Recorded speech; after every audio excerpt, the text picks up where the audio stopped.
Hi everyone, I'm with my friend Oliver, and I met him in Sydney in January this year. We became friends, and there were two people who were in wheelchairs at this event that I was at, and the other one I couldn't understand. So I was so relieved that I could understand Oliver, and so I spent a lot of time talking with him. I really liked his sense of humor, and so we became friends. So we're just making this little video.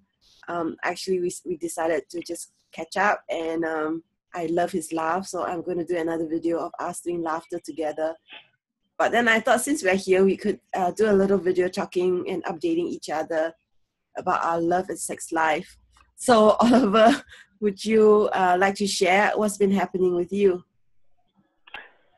Okay, so I've been doing a lot of dating recently, so which has been good. However, I've been hitting a bit of a wall in terms of really because I'm very clear about what my desires are and what I'm looking for, and a lot of people aren't ready for that. I think there is an assumption that that often comes with having a disability that I just want to be friends.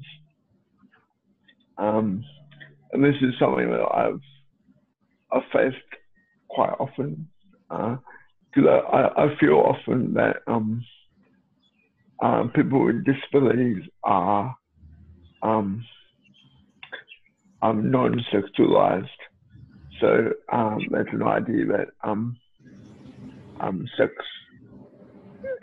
is off the table. But that's been a bit of a struggle for me. However,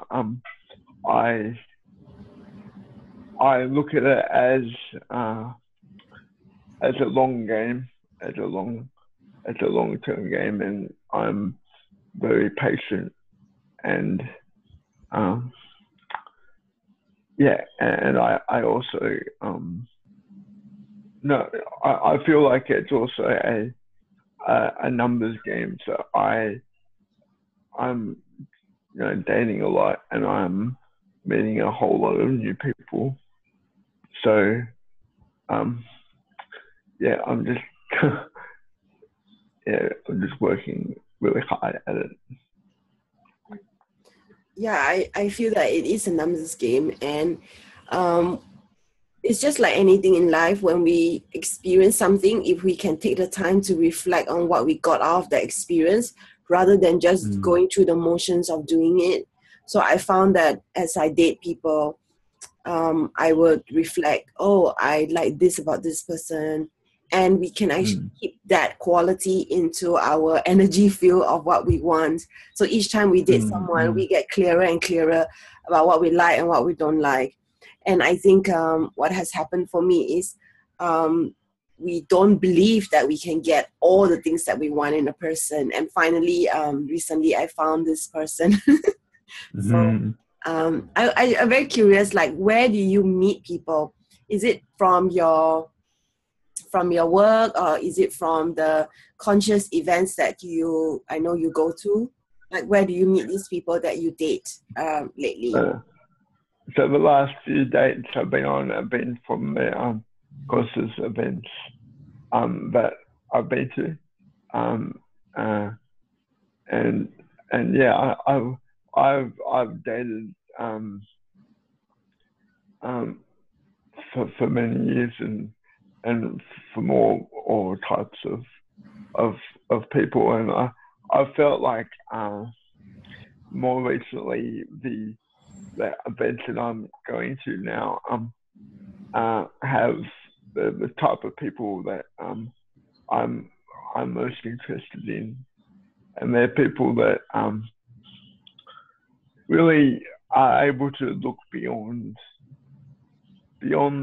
the physical self, and to really connect, and have a desire to connect sort of emotionally, and to look past the physical self as being the only truth. Yeah.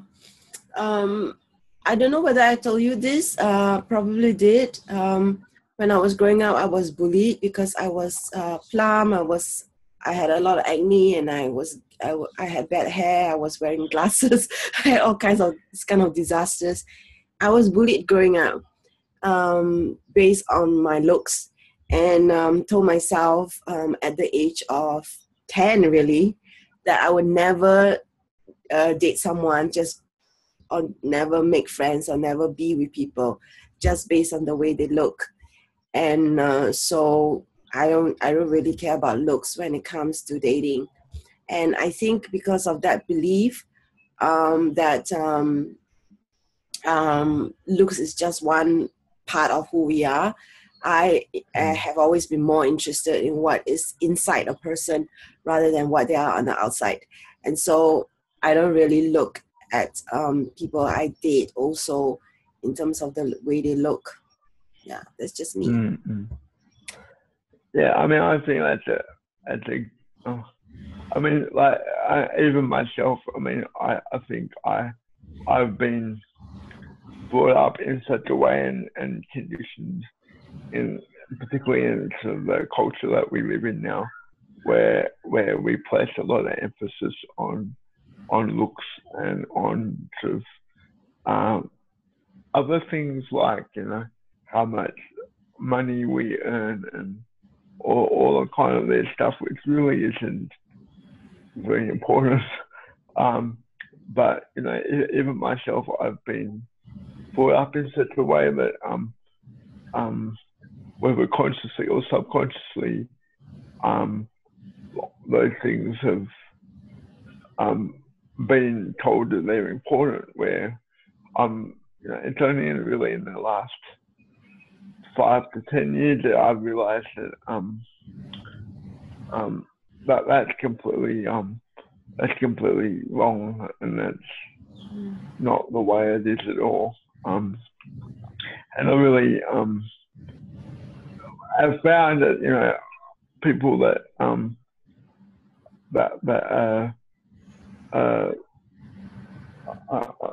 I guess people that hold that really true are really unhappy because they miss out a lot on what's underneath.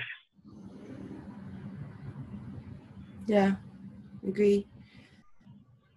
So if you don't mind, I mean, we're recording this. We may put it on my YouTube channel. Would you like to tell people a little bit about yourself, what you do, and your disability? Sure. So well, first of all, I'll start out by saying I have cerebral palsy. So I have had my disability since birth, and I am completely reliant on using a wheelchair, an electric wheelchair, to get around. Having said that, I also run my own business. I run a animation studio, and I am very independent. And apart from relying on people for sort of daily living needs, I get around on my own. And this is a little bit of a mindfuck for a lot of people, because it's pretty rare, particularly in Australia. So I find myself challenging people's ideas basically almost on a daily basis, which for me has really become part of my identity, and I feel like it's part of my journey to educate and to change people's preconceptions of what it's about to live with a disability. So because of the way that I've grown up, I've grown up and been brought up, I have learned to really have the same desires and same interests and same hopes and goals of anyone else. So I've been really blessed in that way. However, I think the whole relationship thing has been probably the most trickiest of all aspects of my life to really get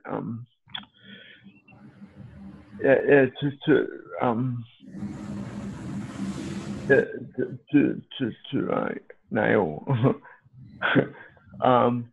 So it's only really now that I'm actually putting a lot more focus in that area of my life, and to really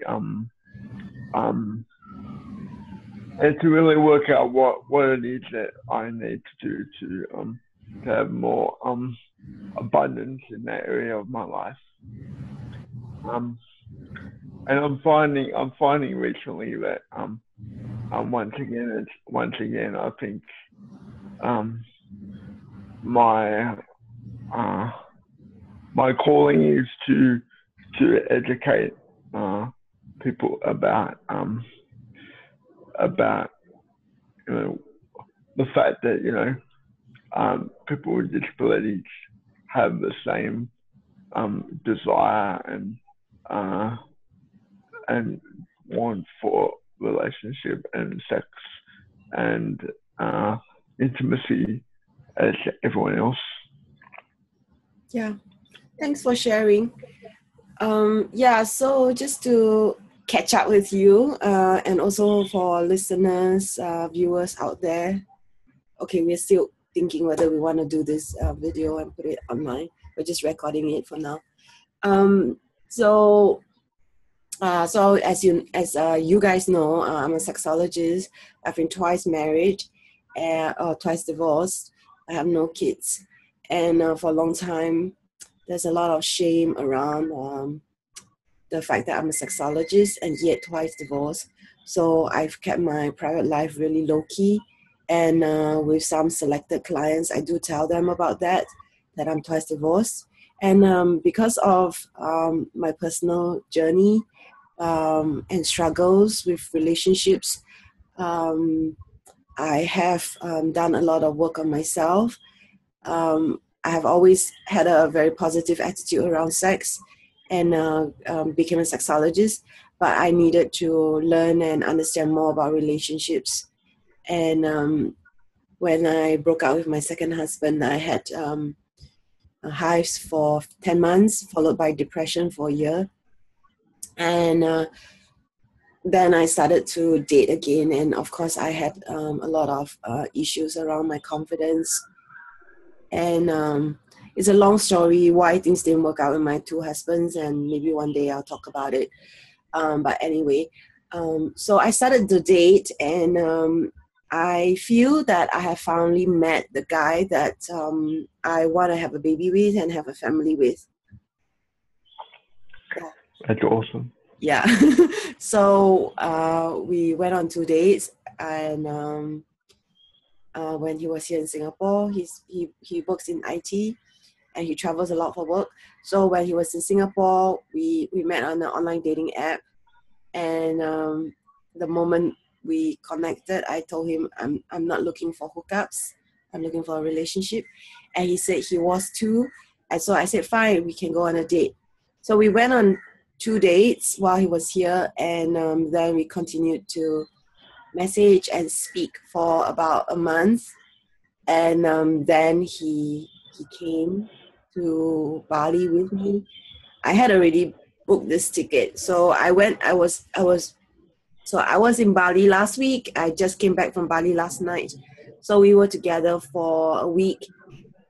And during that time where we were online and also when we were in person, we saw how we got along and how well we connected and spoke. And it just felt right. And both of us are not young.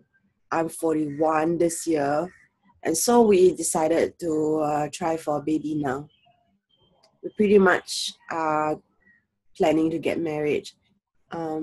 He still needs to tie up some loose ends in LA where he's based, but he was already planning to move to Singapore. So we are trying for a baby now. So that's my update, Oliver. Wow. Wow, thank you for sharing that. Yeah, it happened very quickly. And I think for the last couple of years, I did wonder whether I could even find someone, whether I could fulfill my dream of having a family or having a kid. But it all happened so quickly. So I want you to know it's possible. It's possible.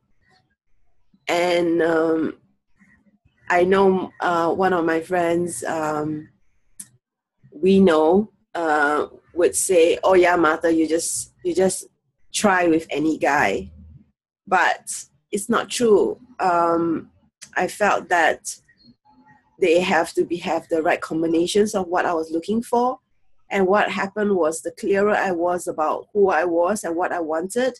Actually, I started meeting more guys who were more of what I wanted, and so I had this 1 month boyfriend who was from Sydney, and he was a lot of things of what I wanted, but things didn't work out. And then I got clearer about what I wanted, and this guy is exactly everything I said I wanted. I didn't want any of that bullshit of sorry to say, I didn't want any of that bullshit of the drama of being in a polyamorous or open relationship or monogamous relationship. Not that is wrong for some people. It's just that I realize it's wrong for me. It's not what I want. Okay, let's not even use the word wrong. It's just not for me. And I got some of that nonsense for me from that guy. And then I got clearer, like, why can't I believe that I can have everything that I want in a monogamous relationship? Why can't I believe that I can be with somebody who is rich? And my guy is not rich, but definitely not poor. And I would say probably a little bit more than middle class. At least, I feel we can have not a rich life, but I feel like there is a possibility or option if I wanted to be a housewife. So a lot of the things that I wanted a guy who was smart, who was funny, who is well-traveled, who is open-minded, who can accept the fact that I'm a sex educator, who is sex positive, or at least willing to learn about sex, who is open to the possibility of working alongside me, teaching alongside me. And even if he doesn't have the skills or knowledge to be able to learn, I wanted someone who is interested and willing to travel around the world with me, who is willing to carry my bags, take care of me, be the father of my children, and be faithful to me. So I wanted a lot of things. And I guess with the last relationship, the 1 month guy, I just asked myself, why can't I believe that I can have all of it? So I was coaching myself, Oliver. I was coaching myself, and each time I got clearer. And each time I just kept questioning, why don't I believe that I can have it? And I just say, I want to believe that I can have it. I deserve it. and that is just one of us, and there's one you know, like to keep questioning how, like, you know, like I'm undeserving or I can't get it, then we are not going to get it. But if I just kept saying, no, you know what, I can have it, I do deserve it, and I'm finishing my master's, so by the end of my second module, I think I'm ready to get pregnant, and then I can have my baby, and I can still have my degree. I can still have my baby before I'm 41. I'm 41 this year. So yeah, so all these things just, I don't know, somehow came together. And the very thing I was fantasizing about it, get pregnant before I finish my second module, is starting to happen because we are really now trying for baby. That's awesome. I'm so happy. Wow. And then when we got together, all these fears started coming out. He has his own fears as well because he has gone through his own pain in his past relationships. And so have I, of the issue of abandonment. And so every other day we would ask each other, are you going to leave me? Like, seriously, like if I get pregnant, like, are you going to just dump me? Like, we're not even married yet and we're trying for a baby. Are you sure this is what you want? Like, all these fears started coming up. And, you know, like he's now in LA and I'm now in Singapore again. And again, all these fears are like, are you sure you're going to like still want me? You know, like all these fears. Like we don't believe that once we manifested this thing that we wanted, that we can hold on to that vibration of keeping that relationship going.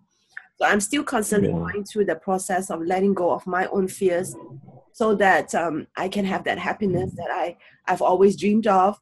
And having had it, to actually believe that stays, that it's not just going to be something that's fleeting.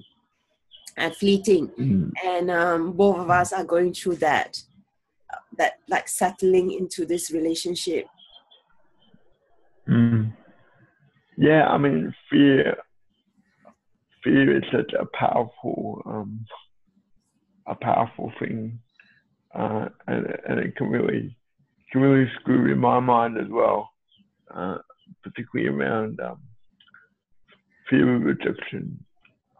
And I've been doing like a lot of work lately on around fear of rejection. So I am making a more conscious effort to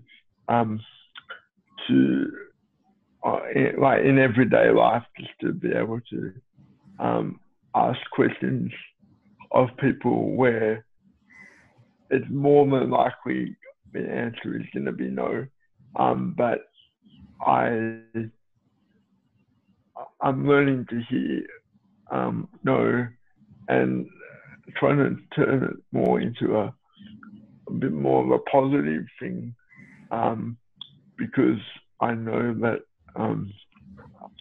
no is getting closer to like getting closer to you know, people that will say yes, and people that really want to know me for who I am. Yeah, I agree. And also sometimes no is not no forever. It may be a no right now because they're still wrapping their head around you know, your disability and the fear of like, what would it be like to be in a relationship with you and also have a life with you and maybe have baby with you. So all these things that they need to think about. So I don't, I wouldn't take a no as no forever, but maybe like a no right now. And I know of women, I'm a woman, so I know how I've had partners where I've said no to, I'm not interested in you, I'm not attracted to you. They didn't give up. And sometimes they have a little bit more of a chance with me.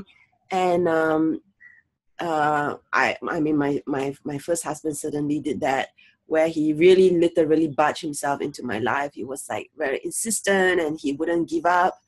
And then finally I gave him a chance. So I would say never say no. Like, you know, sometimes that no It's it's more. Yeah, I mean, Yes. in terms of what you said before, I think I used to not even ask the question because it wasn't because I personally didn't want to hear no. It was out of really not wanting to have to put the other person through through being through saying no. That I always used to project that onto the other person, but as I sort of to become more confident in myself, Yeah. I realized that you know, I have to sort of be prepared. Like I have to be confronting because I am confronting. I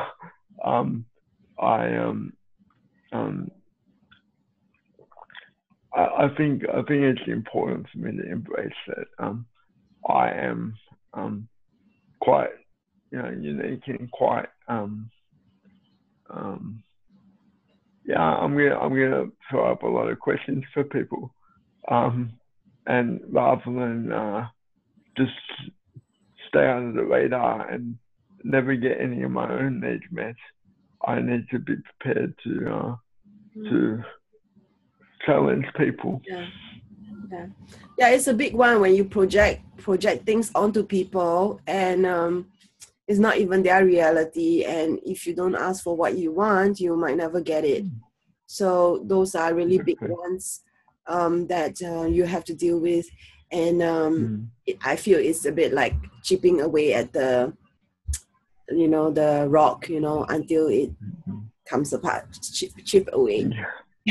And then it becomes more manageable, because it has been for me, like I also have my stuff, like I mentioned, been divorced twice, getting older, like that, and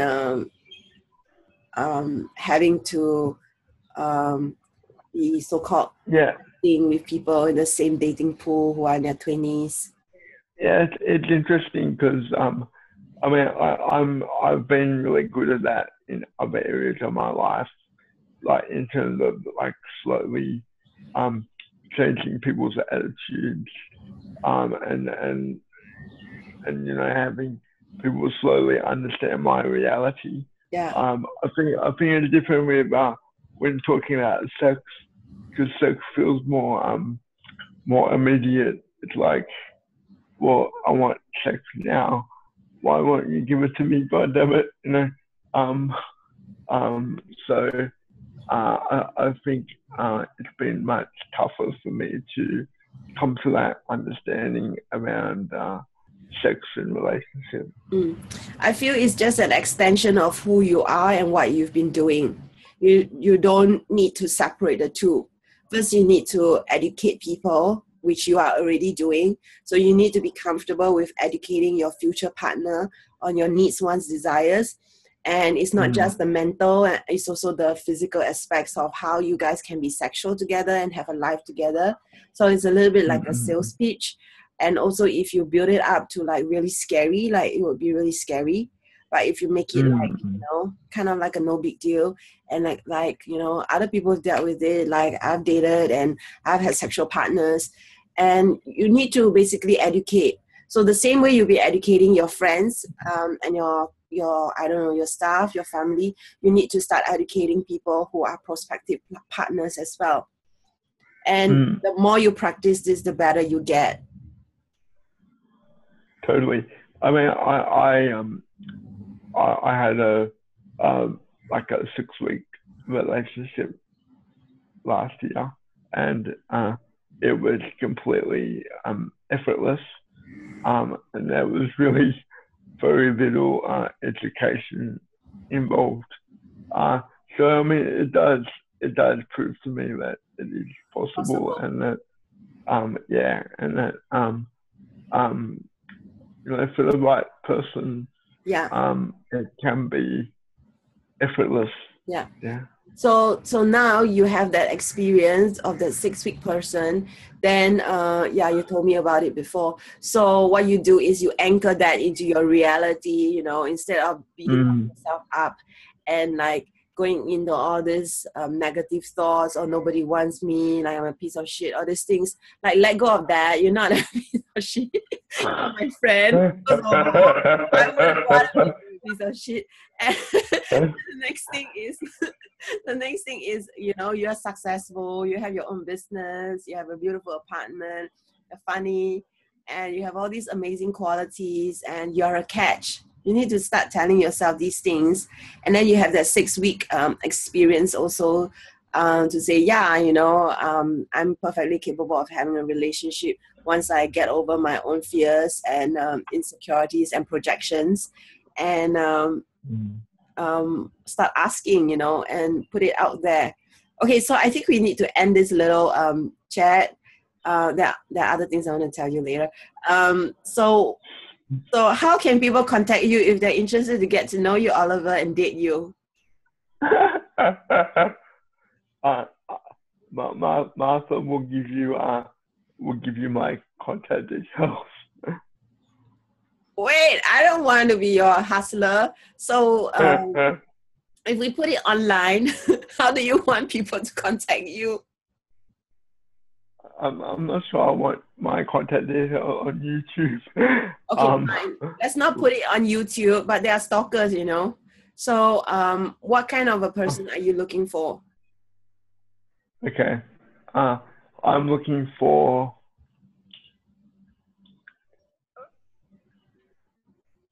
man, that's a really wow, okay. I'm looking for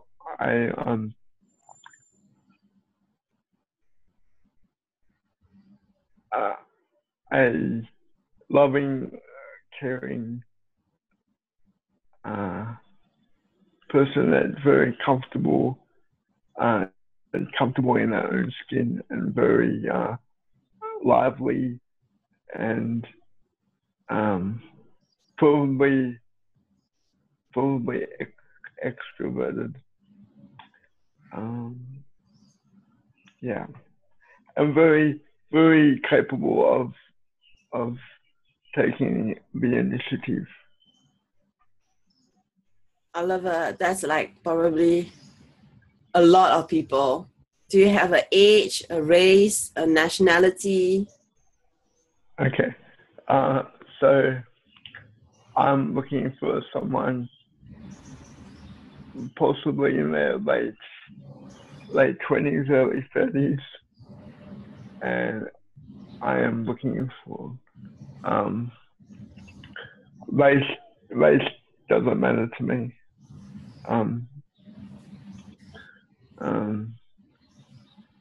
And while I don't like to place too much importance in looks, I think someone who takes pride in their appearance is important, as I do. Okay, this person needs to be based in Sydney, right? Not necessarily. You don't want to have a long distance virtual relationship, do you? No, I mean someone that needs to be willing eventually to come to Sydney, but not necessarily in Sydney to start with. Okay, got it. So you are open to a long distance virtual relationship. You are looking for somebody who's willing to relocate to Sydney. Is that right? You're looking for an extroverted person, late 20s, early 30s, and who takes care of her appearance and is comfortable with their skin. I mean, look, to be honest, I will also say that I am not entirely sure I'm looking for a monogamous relationship at the moment. That's fine. I am I'm really in a phase of exploring my sexuality. So I'm looking at different experiences and different just different ideas, just so I can become a bit more clear on exactly what I do want. So I think I'm not entirely sure what I do want at this point in time. So I'm definitely not ready for marriage or kids at this point in time. But I'm leaving that one open. And you can state that. You can state that. Like, I'm looking to date. I'm looking for an open relationship for the moment. That's what I want. And once you get what you want, then you can recalibrate what you do want, and then put out the vibration of what you are clearer about what you want as well. And maybe what you want right now have to be in a more kind of a loose, open relationship, or to just simply date, because that's what people do. They date, they get to know each other, and then they decide. So I don't see anything unclear about that. But Oliver, notice how long it took you to say what you want compared to how long it took me to say what I wanted. Like, I had a lot of practice. Like, I kept asking myself again and again and again, after all the days, every single one of my days, what do I want? What do I really want? What do I want? That didn't work out. What do I want? And that's why I'm able to articulate so easily and effortlessly, because for a long time, what was really stumbling me was not the fact that what I wanted wasn't possible. It was the fact that I didn't have the courage to really be crystal clear about what I wanted, so much so that it was like a declaration. And then the clearer I got, the closer these guys came. And then finally I just said it, and then this guy appeared, and he was everything. Because I was like, I don't know whether I want a monogamous relationship. I'm a sexologist, and like, you know, is monogamous relationship gonna work, blah blah blah. But then I'm like, you know what, I really don't want this drama. I just want to have love, to go deep, and then focus on the work and help people. And then ta-da, this guy appeared, and it was like everything. He was everything. So yeah, the easier it became for me to all these are musts. It's not even a question of are they negotiable. He must be smart. My guy has 4 degrees. He must be funny.